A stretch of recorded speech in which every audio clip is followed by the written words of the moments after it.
Good morning. I'm very pleased to kick off thematic session number 9 of the Global Platform for Disaster Risk Reduction, focusing on inclusive and resilient recovery in urban contexts. My name is Louis Hoffman. I'm the Chief of Mission for the International Organization for Migration. It's my pleasure to be your moderator for what we hope will be an interactive session over the next 90 minutes. We've got a great panel here this morning.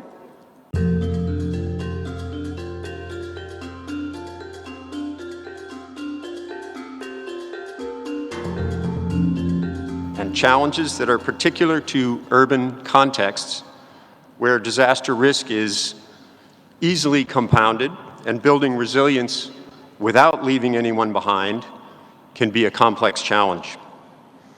Our panelists will be bringing together perspectives from government, academia, youth leaders, gender champions, and innovators. In addition to our panelists, we will also have the opportunity to share with you 2 videos in the course of the session to support the discussion and also, importantly, to solicit your thoughts as well. Let me cover some brief housekeeping issues. If you're watching online and you wish to follow the session in one of the 6 UN languages, you can select the language channel in the box to the right of the video window. For alternative languages to work, please take note that it's important to mute the audio from the video player. Otherwise, you'll hear the original language plus the interpretation language at the same time. There's also a short video on the reception page that explains how to do this. We will be using Slido.com, for a word cloud poll, as well as Q&As during this session. We hope you'll participate there actively in both of those. In-room participants can connect on Slido.com using their mobile phones and then using the code that is shown on the room screen. For those following us online on Hopin, please access the tab Polls and Q&A on the right-hand side menu.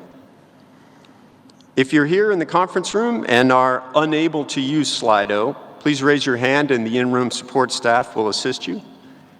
If you're on Hopin and you're unable to use polls and Q&A or any of the other features on Hopin, please contact the online support team via the chat box.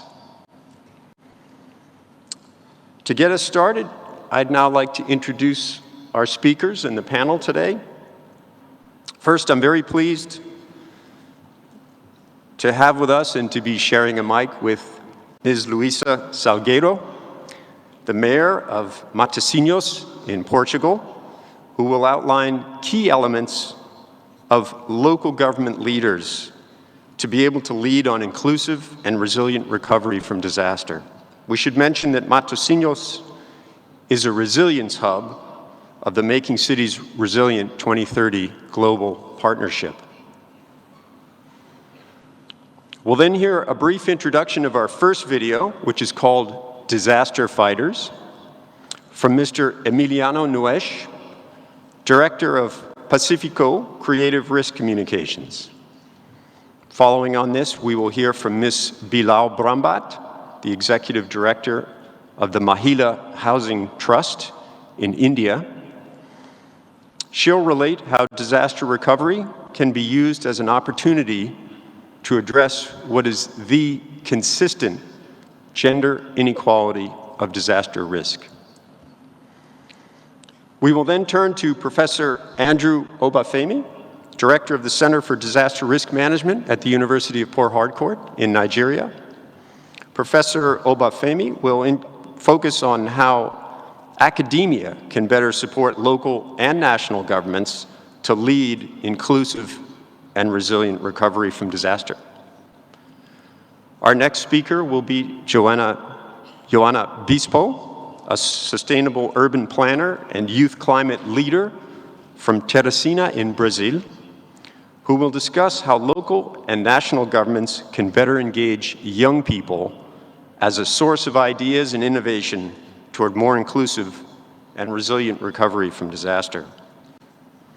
And last but certainly not least, we will hear from Mr. Yelnar Bazin, head of the Center of Urbanism in Nur-Sultan, Kazakhstan. He will draw from his experience to share how inclusive and resilient recovery strategies should be an integral part of local sustainable development planning. After these initial interventions, we'll have a brief Slido session and then pick some of the questions and comments from you, the audience, for our panelists to respond to. In addition to the Disaster Fighters video from Mr. Nuesh, we'll also have the opportunity to screen an additional video from the city of Sendai.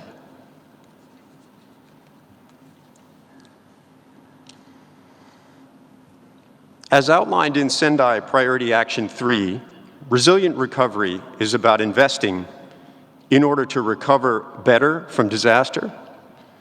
It's about seeing fewer impacts and recovering more quickly from future events. From government to community level to individual community members, it's about ensuring a better understanding of risk, and mostly, it's about including everyone in reducing risk and building resilience. In an era of escalating climate risk, and of course the ongoing global COVID-19 pandemic, those local governments that invest in a more inclusive and resilient recovery will better protect both the lives and the livelihoods of their citizens from future threats. Our impressive lineup of speakers today, each drawing from their own unique experiences, will share their perspectives on why resilient recovery is only possible when it includes everyone, in design and in implementation, and how such a risk reduction approach is an investment and not a cost. First, I'd like to invite Mayor Salgueiro of Matosinhos, Portugal, to make her remarks. I'll hand over the microphone here. Mayor Salgueiro, the floor is yours. You have 10 minutes. Thank you. Good morning, everyone. First of all, I begin with Louis Hoffman. It's an honor to stay here and to share the micro with you. You are my guests. And also to salute my fellow panelists. And I would like to thank very much for the opportunity to integrate such an interesting and illustrious panel discussing such an important topic like ours today. I believe that being a local leader must have, as only one way to go is to have trust with the population. For me, the secret of resilience lies in the commitment and the involvement of everyone, from municipal service to all stakeholders, private companies, all the population, from the young people to the elderly, and have a strong awareness policy, to have prevention policy and to involve everyone. For us particularly, it is very important because my city, Matosinhos, is in a particularly hard situation. We have risks ranging from technological risks, with the second largest port from goods, passengers and oil tankers in the country, a refinery, main roadways, national and local, also a railway with transport hazardous goods, and of course, because we are a coastal city, we have also coastal overtopping, urban flooding, and other climate hazardous and other risks like forest fires. We have the experience now with COVID-19, what we could do. And most important is to have a strategic plan involving everyone, bottom-up designer, and so when the problem happens, you can count on everyone. You cannot be alone. You cannot design a plan with your own ideas. You must call everyone, you must have a strong participation policy, and then when it's time to answer, everyone comes. I believe that this is the main answer that you must have. People must trust on you. The key answer of a local leader is to have their population, because when it's time to problem, you must be there. You are the one who helps all the people every time, whenever they need. So you must also use the new technology. You must have strong planning that use new technologies and georeferencing tools. Share the data. Use the data that all the community is able to have. So you prepare and train working teams, mitigation activities across the various municipality services, and community integrating projects. These are the basis of resilience. And one of our biggest bets is raising awareness of our community to risks in order to be prepared to protect themselves and act in the face of a catastrophe.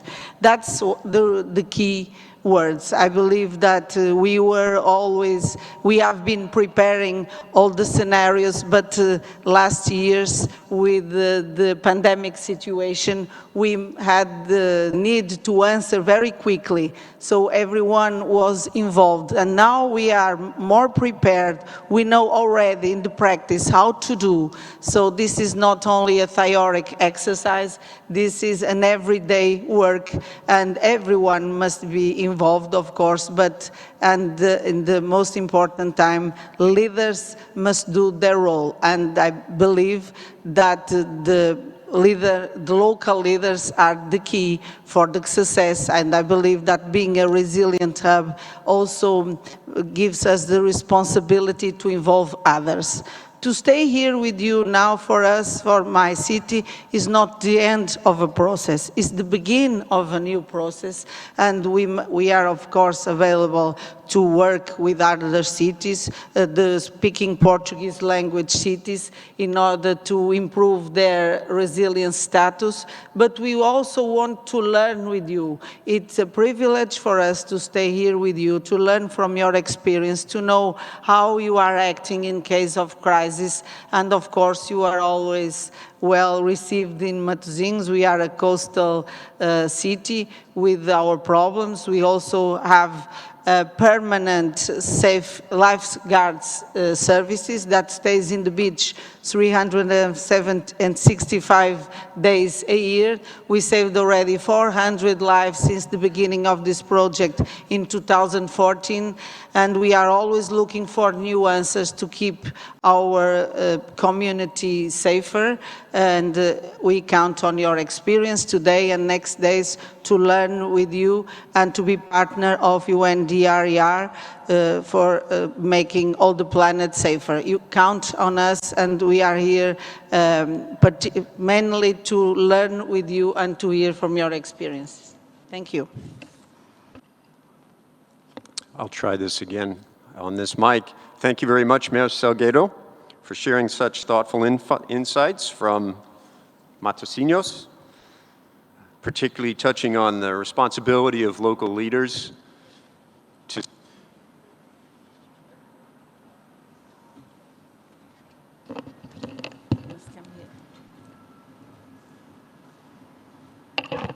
apologies. Let me move to our next speaker. I'm very pleased to introduce Mr. Emiliano Nuesh, Director of Pacifico Creative Risk Communications, to provide a short introduction of his video entitled Disaster Fighters. This was filmed in the Caribbean and offers us some key messages and insight into community engagement in the field of disaster risk reduction. Emiliano? Thank you, Luis. Communicating risk in an effective way is really difficult, and the barriers are really well identified. Messages don't get to the people who need it most. Some people don't trust the message, others don't internalize risk, and even if those conditions are met, then people don't necessarily take action. So of course we need behavioral science to understand those barriers, but we need to find creative ways to overcome them. And one of them is tapping into things and languages that people love. How many of you in the room love music? All of us, right? We love music since we listened to our mother's lullabies when we were born. But from the perspective of risk communications, music has so many advantages. It makes people pay attention. It makes people talk about it, and we want people to share the messages, and we want them to have a conversation about preparedness, and that's what emergency plans are. It helps people memorize information, and we want to share important information. It builds trust because people love artists and musicians more than governments, and that's a fact, and that's something that we can use to our advantage. And also, music creates emotions, and we want people to tap into, we need to tap into the right emotions so that people act on them. Instead of feeling fear or panic, there are other emotions, positive emotions that can lead to very responsible action. So I want to show you an example of some work we did using music to alert populations about upcoming hazards and hurricanes in particular in the Caribbean, partnering with amazing organizations like CIDIMA, CEPREDENAC, the World Bank, all the national teams in the Caribbean and Central America, but also organizations like TikTok, Twitter for Good, even NASA, that helped us spread the word and participating in this idea of disaster fighters, which is the idea that we are all a team getting ready for disasters, and that together, with a sense of collective efficacy, we will beat them. This was done during the pandemic in a very difficult time, and think of many Caribbean countries and people collaborating from different islands in a moment in which many of them were isolated. You will see cricketers that were in quarantine in their hotels and sending their videos. That's why we used a vertical format so that everyone could share those videos from their cell phones. This wasn't a very professional video production because we couldn't travel to film in those places. And think of a few things when we listen to the song. Does it help you remember important information? Do you trust the message more? When it comes from those messengers, they are new messengers. Pay attention at the emotions that it triggers. How do we connect with risk if we are feeling pride? If we are feeling proud, for example. Emotions drive risk perceptions. We perceive risk in a different way depending on how we feel about it. So that's why music has so much potential. And the last one is collective efficacy. You will see that there's a feeling that all together can get ready, all together can do something about that upcoming threat. This campaign has already reached 16 million people and it's growing. So here's an invitation. If you want to take this campaign to your countries or to your regions, this is growing regionally, and come to talk to me after the session, and we want to keep growing globally with our amazing partners. And here's a disclaimer. The song starts like it's a very nice song, and then it grows. And it will grow on you. You will sing it in the shower. If you feel like dancing, just step on it and dance, because it's like really, really engaging. So ladies and gentlemen, let me just introduce you to the disaster fighters, and you are more than welcome to join the team. Hello world, especially for those of you in the Caribbean. The match is about to start. We are a team. We are prepared. Disaster fighters. My Caribbean brothers and sisters, from June 1st straight to November. Prepare now, not after. Prepare now, not later. Don't wait for disaster to show love to your neighbor. It's hurricane season. Come on. Hurricanes are coming. Did we learn from the last one? We may think we are strong, but nature's even stronger. Let's protect what we love. Gather your water, city stay for shelter. Check up on the latest news. Disaster fighters. Na na na na na na. Let's do this together now. Hurricane fighters.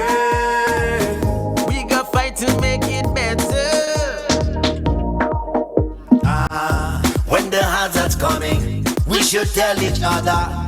This is the time for us to prepare together. Look out for your neighbor, make sure the children safe. And with this team training lives, we going to save. Flashlights, check. Food and water, check. You trim the trees, check. Check on the elderly. Check your neighbor and your friend them. Wear your mask to protect them. Check the news to inform them, or else you are going to end up in a problem. Have faith, prepare, stay safe, don't fear. Disaster fighters. Na na na na na. Let's do this together now. Hurricane fighters. We got fight to make it better. The disaster fighters are ready for the hurricane season. Make a plan, make a plan, make a plan, make a plan, make a plan, make a plan. Everybody come together and we make a plan. Make a plan, make a plan, make a plan, make a plan, make a plan, make a plan. Everybody come together and we make a plan. Secure your home. Make a check. Feel an emergency kit. Make a check. Protect your pets. Make a check. Everybody Check the news. check. Stay inside. Make a check. Away from your windows. Make a check. If you need to evacuate, go to the nearest Disaster shelter. fighters. Na na na na na. Let's do this together now. Hurricane fighters. Let's be this together. Let's do this together now. Disaster fighters. Na na na na na. Let's do it together now. Hurricane fighters. Let's be this together. Let's do this together now. We are in this together. We're one team.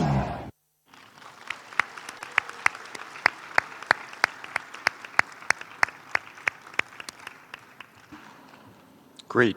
Thank you very much, Mr. Nuesh, for sharing this wonderful video and bringing the role of music into our risk communications. It's great to see this kind of talent brought to this venue and as a means of driving these important messages. This has been particularly important, I would note, during the course of the pandemic. Thank you again. I'd now like to invite Ms. Bijal Brahmbat of the Mahila Housing Trust in India to make her remarks. Ms. Brahmbat, the floor is yours. You have 5 minutes. Hi, I come from the Mahila Housing Trust in India, and we work for the poor women in the informal sector, trying to improve their housing, living, and working environments. And the vision is that they take leadership in moving towards responsible urban development. And we try to equip them with technology, with skills, with knowledge, and they partner with organizations like us and the government to sort of work on climate change and disaster issues. Let me take the example of COVID-19. We reached, through our community action groups, almost 1.7 million people and 150 million meals just within a span of 6 months. That for a local NGO is too much, especially when the mobility of your staff is arrested. So we could not go out. But what we merely did is that we linked these community action groups with the government and with the private sector support providers, and they immediately reached out to their own communities who were most vulnerable. What are our learnings in having worked in urban cities in such a complex area, especially with poor women? When we started working on climate change-related issues, obviously because it's very closely linked with the kind of built environment that we generate in cities, its negative impacts are enhanced. Disaster and climate change was something which was very abstract, long-term, and merely an act of God for these women, and for the poor who constitute about 40% of India's huge population. So the first principle that we adopted was that we were working on issues that were very close to their hearts. So for example, access to water, sanitation, energy, and organizing them around these issues. And the climate change and disaster resilience layer was built on top of these issues. because they were more engaged in meeting their short-term needs and only and would look into climate change issues once we had their trust on their short-term needs. The second principle that we worked on was that our approach was socio-technical. So, for example, when these women talked to the government, the principle was that they should be able to talk on an equal footing. So, for example, we taught them the systems thinking approach in very easy, unpacking nature of special communication that was developed. We took the issue of water scarcity and developed the water cycle and explained it to them very simply, saying that you have to tackle the entire system to sort of navigate through the issue. The third thing that we found was that the disaster change or disaster resilience included both shocks and long-term stresses in a country like India, which were slow onset but potent disasters. So for example, especially for cities, it was heat, it was water scarcity, it was air pollution, it was flooding. And so it was important also to engage their attention on these long-term, slow onset but potent disasters. What we did is we also undertook disruptive collaborations with scientists and technologists. For example, they started working on issues of heat, and we developed a cool roof technology with a technologist. The roof was actually piloted into their houses. They were taught to take temperature through the loggers and compare it with the Indian Meteorological Department temperature. Then they really understood that the roof was working, but of course then they approached us to come up with a financial solution for a credit mechanism for them to be able to, sort of purchase that roof. But most important was that, they gave a feedback to the technologists. For example, they said that they should be able to use the roof like a terrace, which they were unable to in the manner in which the technology was formulated in the very beginning. Fortunately, the technologists then adapted the roof so that they could sleep on top of it and use it like a terrace. So what was our lesson learned? The lesson was that, poor adapt technologies when they are aspirational, when they are affordable, accessible, and user-friendly.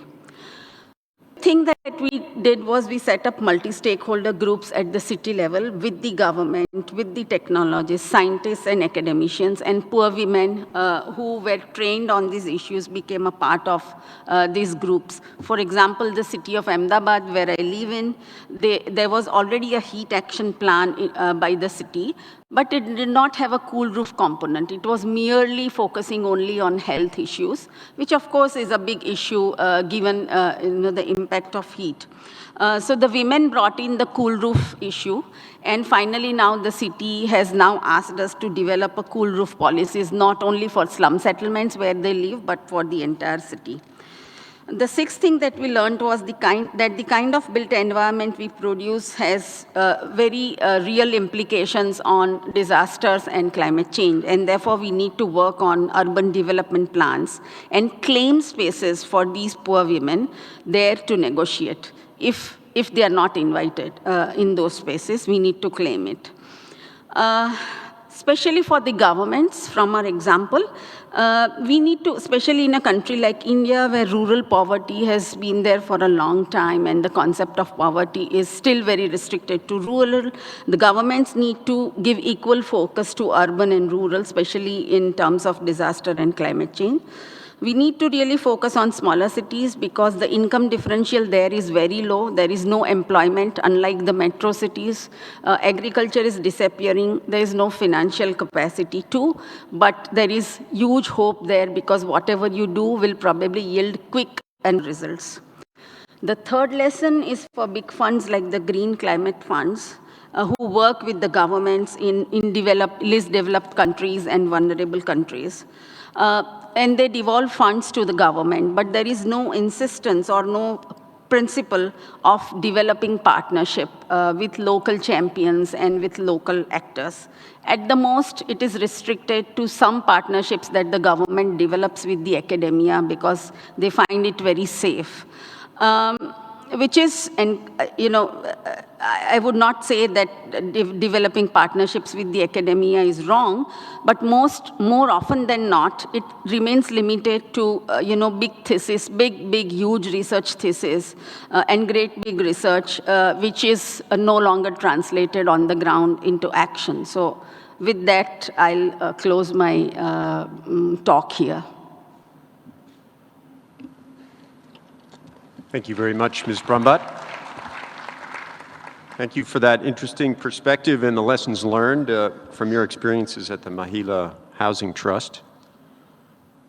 It's particularly important, I think, to take on board your reference to the longer term and slow onset issues, heat, water pollution, air pollution, and water shortage. And also very important, I think, to consider, as you outlined, addressing shorter-term issues and shorter-term needs toward addressing longer-term goals on disaster resilience. Very important in many communities. I'd now like to turn to Professor Andrew Obafemi, Director of the Center for Disaster Risk Management at the University of Port Harcourt in Nigeria, for his remarks.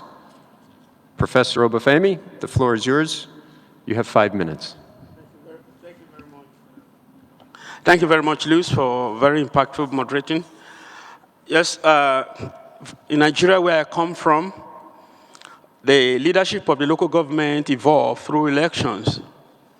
A lot of strength and energy is put into campaign to be elected as mayors into the council of the local government. And when they do that and get into office, the academia take the responsibility of getting to them as they settle down, for them to know that being elected is one thing, governance is no tea party. And many a times, because of the pressure of getting elected, they make a lot of promises to people of what they will intend to do. And as a result of that, by the time they get into office, sometimes some of them do not remember some of those things. So in my center where I coordinate, we have periodic leadership engagement with them, and where we try to let them know that having come to the office, then it is now time to offer responsive and responsible service to their people. Now, it's important for us as academia to ensure that these people, they plan using a risk-based planning approach, and so that they can also leverage, they need to leverage on research outputs that comes out from our academic research. In my center, we have a PhD, MSc, and postgraduate students, which we commission to go out and carry out studies, especially what we call community need assessment. And from the community need assessment, we're able to engage each of these leaders to know what people are really saying and the perspective of leadership that they will require from them as they've come to the office. Another important aspect of our academia support to local government is what is done in my country. We have the National Emergency Management Agency, which is the body that is given the constitutional responsibility to oversee disaster management in our country. And each year they have programs as a follow-up to what the our meteorological agency will actually provide, which we call periodic seasonal climate predictions. And these seasonal climate predictions are subjected to analysis by NEMA, and they call us experts from the university to digest all of these in order to bring down and cascade the implications of these predictions to the various communities. Incidentally, the units of analysis and locations for each of those predictions are the local governments.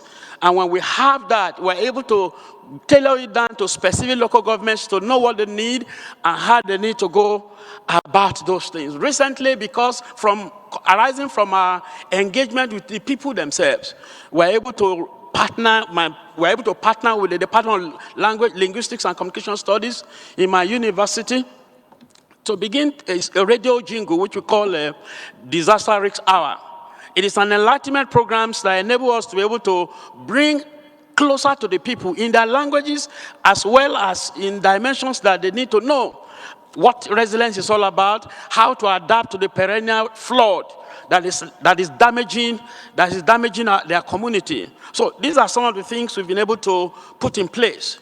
And I want to say that with greater commitment from every stakeholders, through effective, sustainable collaborations, a very responsive, a very responsible, a very action-oriented local government achieving inclusive and resilient recovery is possible.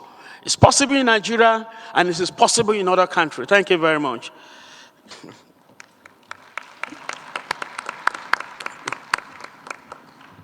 Thank you very much, Professor Obafemi, for providing a perspective from the viewpoint of academia, a key partner in improving how we recover and invest in inclusion and resilience. It's particularly apt, your description of bringing together national level policies and local needs through the conduit of academia. Very relevant. I also found it interesting, your description of bringing the elections and the political process together with the responsibilities of governance.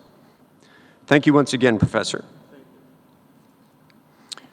I would now like to invite Ms. Yelnar Bazin, a sustainable urban planner and youth climate leader from Teresina in Brazil. Her remarks. Ms. Bazin, the floor is yours. You have 5 minutes. Thank you, Louis. Thank you, everyone, for being here today. Well, before talking about my remarks, first I need to set the scene that I come from Teresina, which is a city in the northeast of Brazil. And it is, like many others, an intermediate city from Latin America. And with its socio-economic vulnerabilities and unsustainable urban planning pattern. And on top of that, we have enhanced climate vulnerabilities with a low adaptive capacity. And I don't think I need to talk about these challenges and the recommendations of our global agendas to overcome these challenges. I know that you are very aware of them, but in turn, I would rather talk about real experiences that I had in my journey as a young urban planner that allow me and my fellow young colleagues to contribute with our perspectives to design, to the design of projects and programs in the local government, as well as manage to engage all the community.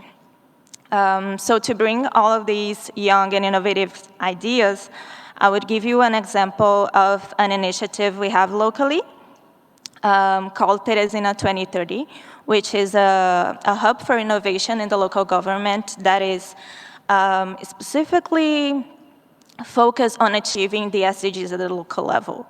And we have a project called Women for Climate Teresina, developed in this department, and which the first phase counted with a very participatory moment. And at that time, I was a volunteer, and it was an incredible experience for me, mostly because it wasn't only about consulting people and the community, but and not only about presenting the complete designs and projects resulting from them, but actually building together, both going to the community to spend a day like them, to understand the challenges that they face, but feeling also in our skin the challenges that they face while performing their daily lives and their tasks. So this group that we were working during this project was included multidisciplinary and multi-sector actors such as the women from the community and also students, professionals from different areas, volunteers, and public servants. And I think to conclude that this initiative showcases a successful experience for our local government to gather these innovative ideas in an inclusive way. And considering the context of disaster recovery, there's nothing more straightforward than to say that we need to go where the risks are and to really understand how we can act with the community and build together. Thank you.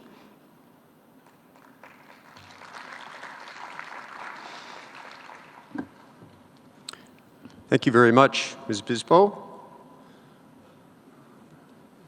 I'm very happy to repeat your message of go where the risks are. I think that's very apt and very inspiring to hear about Teresina 2030 and local efforts to achieve the SDGs and risk reduction goals. Thank you very much for sharing that.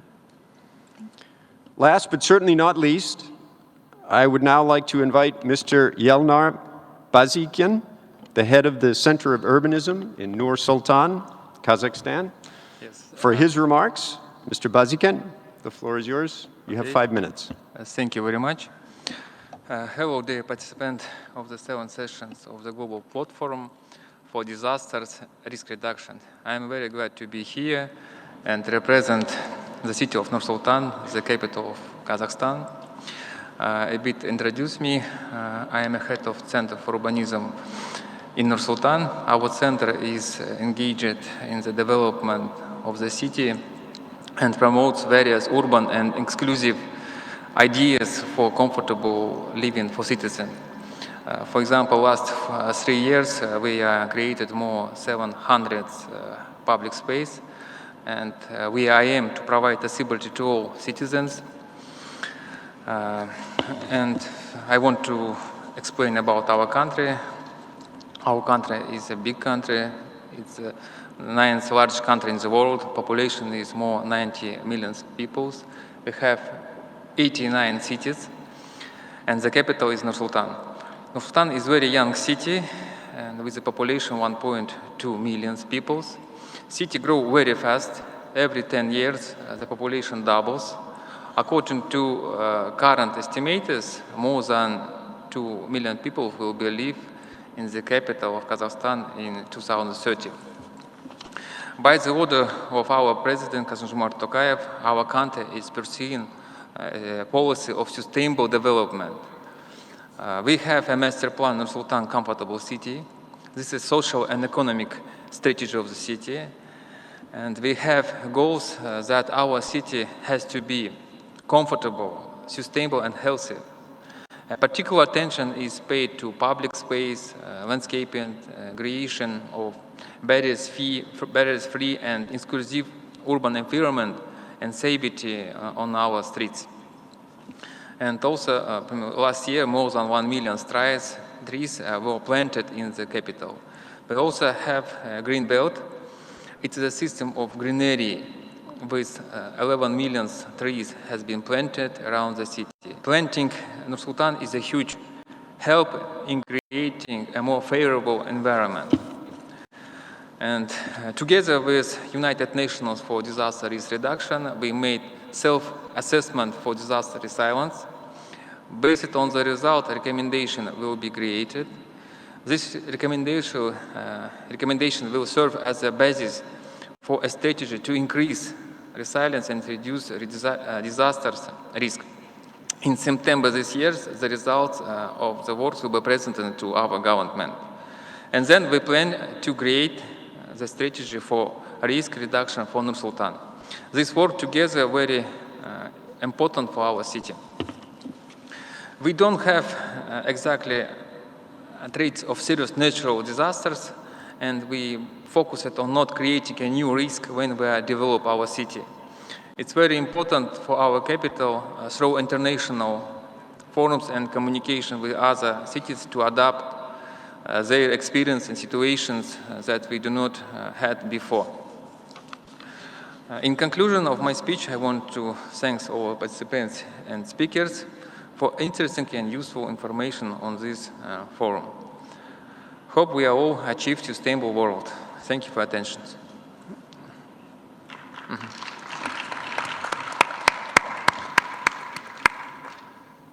Thank you, Mr. Bazin, for your thoughts, particularly on avoiding new risks In the face of urban growth and development, it's very interesting to hear that the population is doubling periodically as their cities grow. Also take away that comfortable, sustainable, and healthy cities are resilient cities. Thank you very much. Thanks to all of our speakers for a very good time discipline. I think we are in a comfortable space on time. And it's time now for us to turn to Slido to hear some thoughts from our participants here in the hall as well as online. Do we have a code for signing in?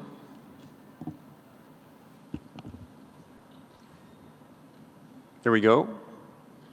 For those of you in the room, slido.com.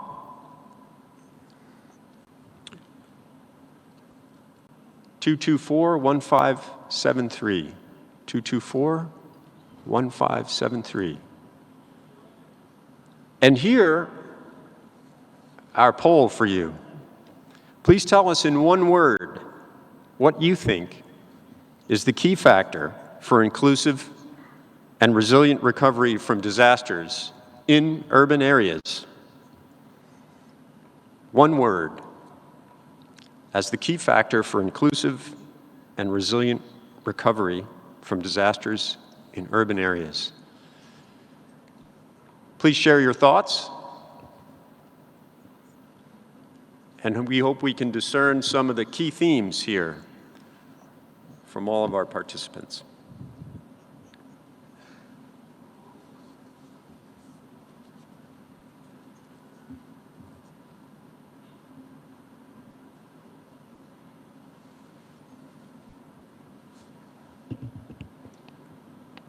I hope we see in a minute your contributions. What is the key factor for inclusive and resilient recovery from disasters in urban contexts? You've had quite a few thoughts shared here today to get your thinking started. You may have your own experience, your own cities and communities, your own experiences.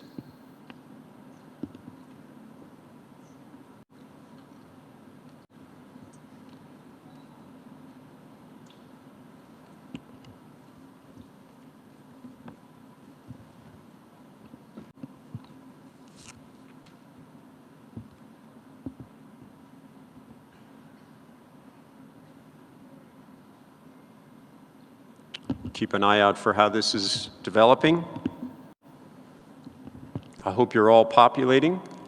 Slido, code is 224-1573.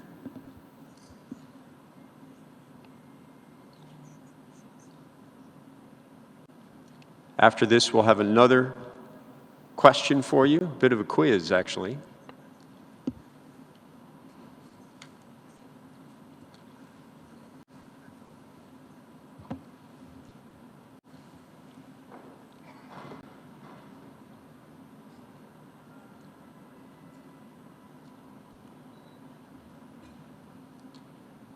Some of our questions coming up. Can we see the Slido results?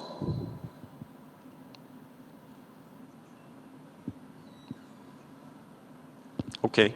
Are we ready to move on for our quiz?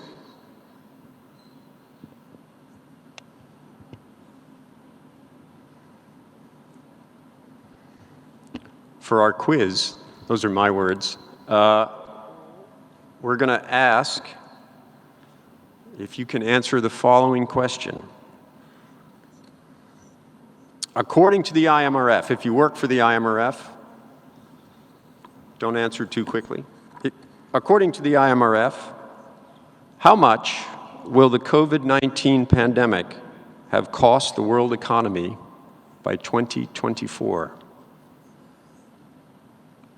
Our panelists can take their guess.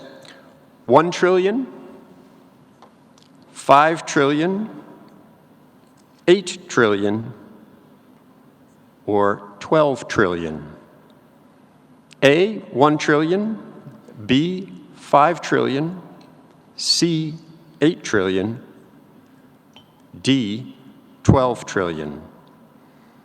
For reference, the annual GDP of the UK is 2 trillion. We're doing well.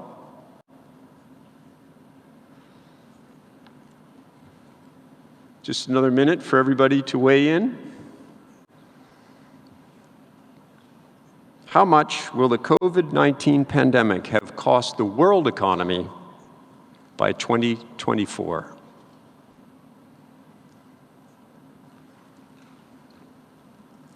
And we have a good run, it appears, on the correct answer of $12 trillion,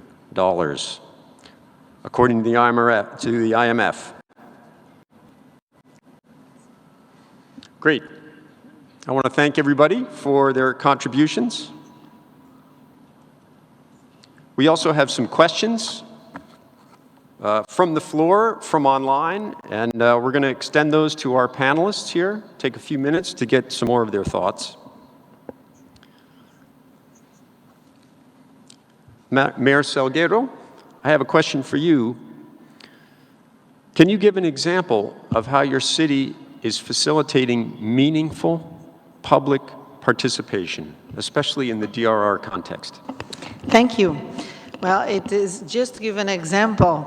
I believe that the latest is always the better for us. So we are working in a new project that is kind of a house. You have your own, like your own house, where all the risks are present, when particularly children can test what can happen in their life. All the situation, a forest fire, urban flooding, everything, earthquake, everything happens there.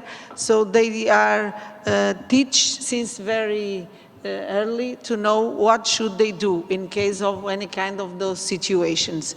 We involved all the teachers, all the community, the fire departments, the lifeguard services everywhere have been last years preparing all this. So this is a kind of real test, a place where everything, all the risks are present, so you deal with them and you can change your behavior in order to be prepared to answer. And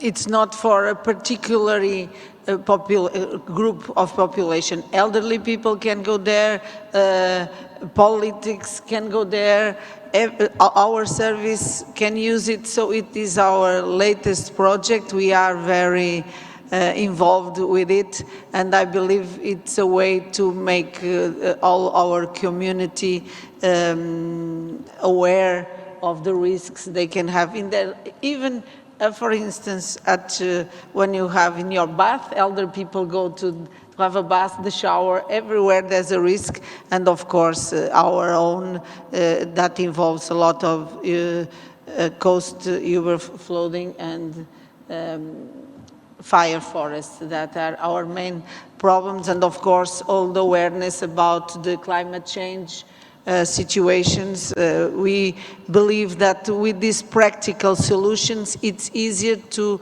give the message to our community, and we are happy because many people are already participating, and the local institutions, companies, all the stakeholders are involved with us. So I believe, for an example, this is a good example. But the most important message to leave here is that everyone must be committed. This is not a responsibility. I heard my partner here talking about the academia role. It's also important, very important, to be involved with academia, to have all the data, to share all the information. And for an example, I believe we called him the awareness house, where all the things can happen. And that is, for me, the latest example, and it's working. Thank you very much, Mayor. We have another question and a few comments for Emiliano Nuez. A lot of good thumbs up on the video. That had a really successful impact. The question is, are the people on the video frontliners or volunteers for the video? And how successful was the campaign in reaching out to the community? Thank you for the question. Many people participated in the campaign. You've seen them in the video. Some of them are professionals, the artists participating in creating the song. We gave them raw information, all the instructions that we wanted to send to communities, but then they transformed that into a musical message, recording it in professional studios. So I would say that some of them participating like professionally and actually providing services in a way for the campaign. And then on top of that, there was another layer of volunteers. For example, the cricketers are really, they didn't need to charge to participate in this public service campaign. So they were all volunteers. They are really famous people, some of them millionaires. Then some of the communities collaborated with their content, but they are not part of the song because this had to be done fast in just a matter of weeks. In terms of reach, we reached 16 million people in different media. Some of them we can measure it very accurately because it's online media. But then we had 400 media articles from more than 20 countries. That helps spread the word, reach more countries and more people. It's a bit more difficult to measure. And then there's the earned media. All these celebrities together, they have 50 million fans. And they've been sharing that content in their own social networks, bringing all those new audiences in new platforms like Twitter, Instagram, TikTok. So our counting is 16 million, and of course it's growing. We moved to Central America, and we had lots of impact as well, and it will grow in the next phases. Thank you again for the question, and I'm happy that you loved the song. Thanks, Emiliano. We have a next question for Ms. Bijal. Other than adapting to the heat problem in cities, are there mitigation efforts that have been put in place? You mentioned heat-resistant roofing. Are there more mitigation efforts that have been put in place? Yeah, mitigation efforts have been put in place for, other issues like air pollution. Of course, air pollution is something that we are working with the cities, and it's so multifaceted. It has to involve a strategy which includes reducing vehicular emission, which also includes not burning of biomass fuels, which is a huge problem across India. It also includes, for example, catching the pollution in a scientific way, and therefore we are trying to determine hotspots. And also construction industry is one of the biggest industry which is generating air pollution, and here is where the informal sector women workers, almost 51% in the sector are engaged. And we are trying to work with them along with the government who is focusing on these other areas of air pollution and trying to mitigate it.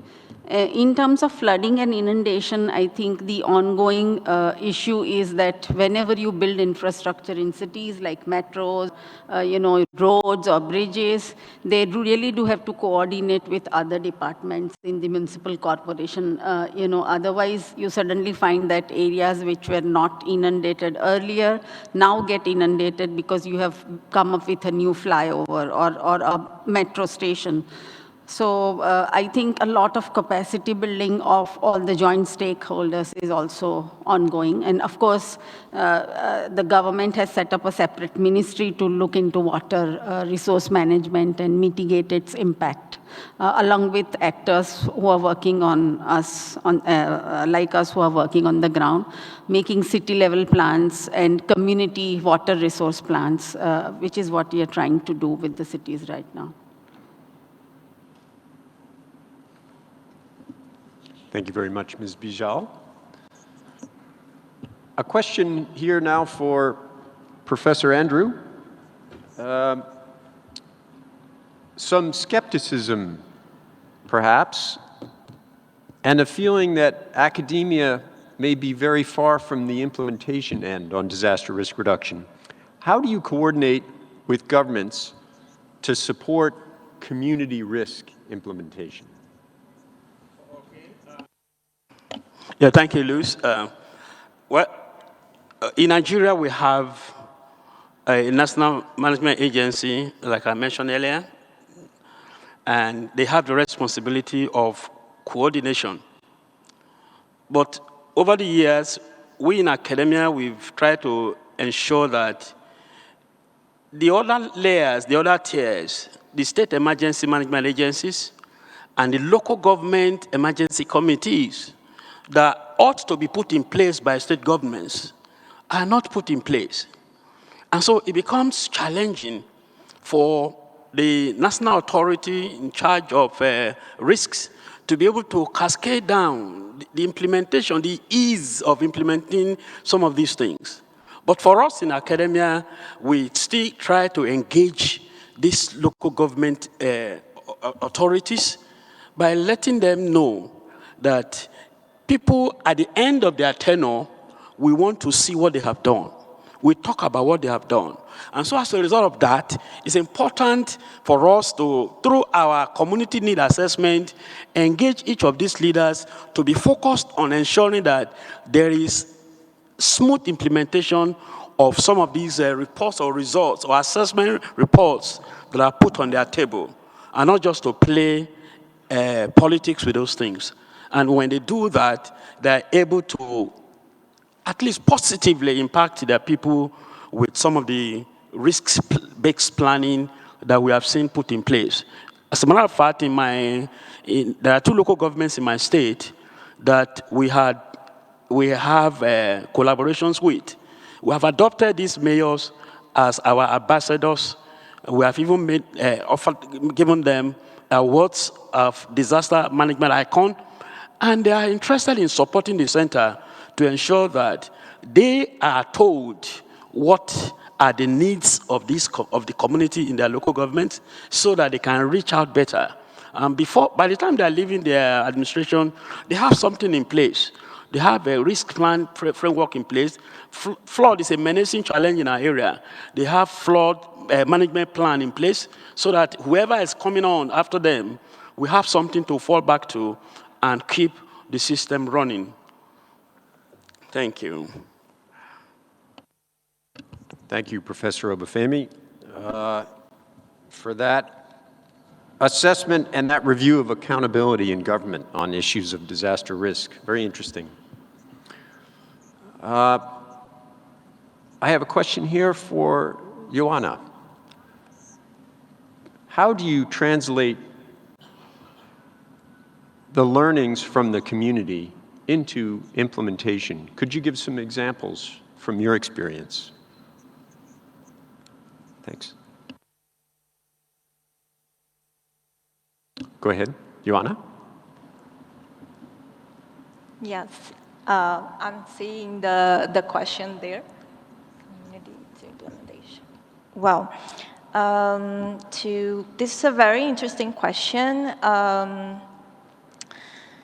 When it comes to implementation, from planning to implementation, I think there is a lot of steps for us to go until we get there. But then I think one important thing for us to bring these learnings and this good practice into concrete actions, it's important to institutionalize these policies, these actions, so we can have robust actions and have them really implemented, because the government changes every 4 years, 5 years, and then things might change and we don't have a continuation of these actions. So to guarantee these implementations, I think we need to have strong and robust frameworks locally.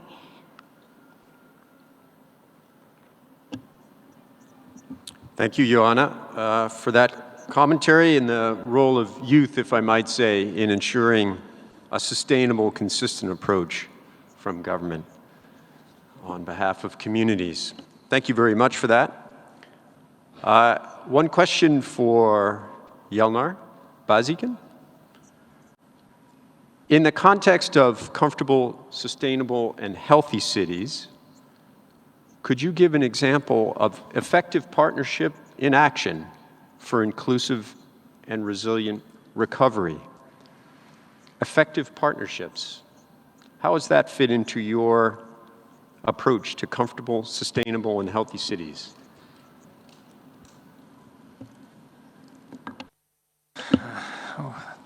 Okay. First of all, I want to tell that all projects and we make with people, we involve citizens of and different stakeholders, and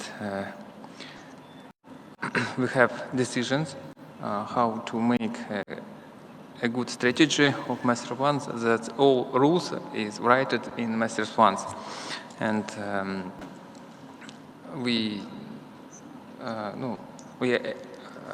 our project, we try to work with citizens. It's most important for us, and for make exclusive city and comfortable. Shortly. Thank you very much. Yes, the important role of citizens, indeed, and individual understanding and awareness of risk. I want to thank the audience for all of these questions and comments, and of course, our thanks to the panelists for their thoughtful responses. As we draw toward the conclusion of our session, I'd like to introduce our final video today, this time from one of the spiritual homes of disaster risk reduction, we might say, from the city of Sendai in Japan.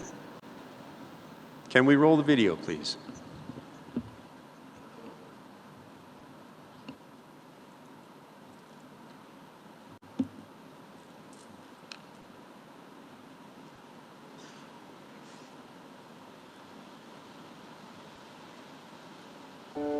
On the 11th March 2011, the Great East Japan earthquake shook the city. Infrastructure was disrupted. The tsunami devastated the coastal areas. Almost 20,000 people nationwide were killed or went missing. Sendai, the central city of the Tohoku area. Sendai stood up to recover from the disaster of an unprecedented scale. To recover the damaged areas, Sendai aimed not only to return to the state it was in before the earthquake, but also to build the city more resistant to disasters. Multiple defenses reduced the damage inflicted by the tsunamis to residential areas, while being considerate of the environment. And to promote disaster risk reduction measures, Sendai decided to unite the following three powers: self-help of citizens, mutual aid in communities, and public assistance from governments. In March 2015, the third United Nations World Conference on Disaster Risk Reduction was held in Sendai City. The Sendai Framework was adopted to provide countries with a global policy guidance for disaster risk reduction for the next 15 years until 2030. It should not be only national governments or local governments that are responsible for disaster risk reduction. The framework mentions that it is important that multi-stakeholders work together for disaster risk reduction. Many citizens participate in Sendai's disaster risk reduction activities, which is the unique character of people in Sendai City. 自分の命は自分で守ることだと。いつ何時どういう災害が起きるか分かりません。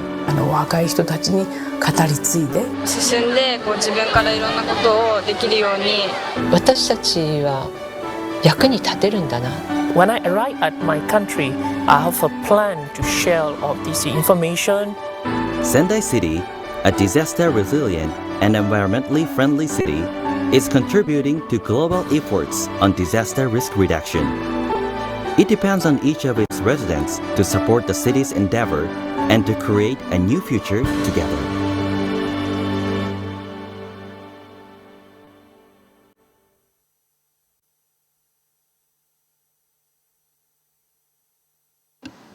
Thank you very much to the City of Sendai for this video, which I think highlights, amongst other things, the importance of embracing new technology, especially as part of building resilience in the recovery from disaster. Also, the need to keep learning from the lessons of the past while never forgetting that people and communities remain at the heart of disaster risk reduction.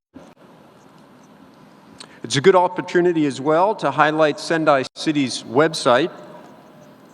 I commend everyone to that, which it contains an array of enlightening history and practices on risk reduction and resilience recovery, with a strong focus, as you just saw, on learning lessons from the past. The website address is sendai-resilience.jp/EN for English. That's sendai-resilience.jp/EN. Check it out. It's very enlightening and motivating. It's very good to see positive stories emerging from the disaster there of 2011. Distinguished guests and participants, this brings us to the end of our presentations for today's sessions. We've heard quite a bit, and I'm a bit reluctant to sum up. There are many, many different issues raised. I appreciate most the perspectives that have been brought to the table. Thank you all once again for traveling here. We've heard today, amongst other things, a very clear role, top to bottom, vertically, as well as side to side, horizontally, of engaging government at the national and local level, academia, youth leaders, gender champions, and innovators in the process of pursuing resilient recovery, and including all elements of society. We've also heard how important it is to connect societies, particularly from political leadership and national governance, down to where risk reduction, risk management, and resilience matters most at the community and the individual levels. We've heard about some particular strategies to promote accountability in that process, in connecting government leaders with community members, and ensuring, in particular, a whole-of-society approach. Some very strong messaging on that today, for which I thank again the presenters. We also heard quite a bit on the use of technology and innovation in engaging community members and promoting the need to develop plans and policies on resilient recovery and disaster risk. And of course, the importance of pursuing inclusive strategies, as well as innovation. We saw a great example of using music to convey critical disaster messaging. Very pleased to have seen that example and to see it scaled and used more widely on risk communications. With that and those points, I'd like to thank again our speakers, Mayor Salgueiro, Mr. Nuesh, Ms. Bramblat, Professor Obafemi, Ms. Bispo, and Mr. Bazin. And of course, thanks to all our participants here in the hall as well as online for joining us today and making this session a vibrant and reflective one. It was good to hear from you on your questions in particular. Well done on our quiz. And we thank you for your participation in this discussion on inclusive and resilient recovery in urban context.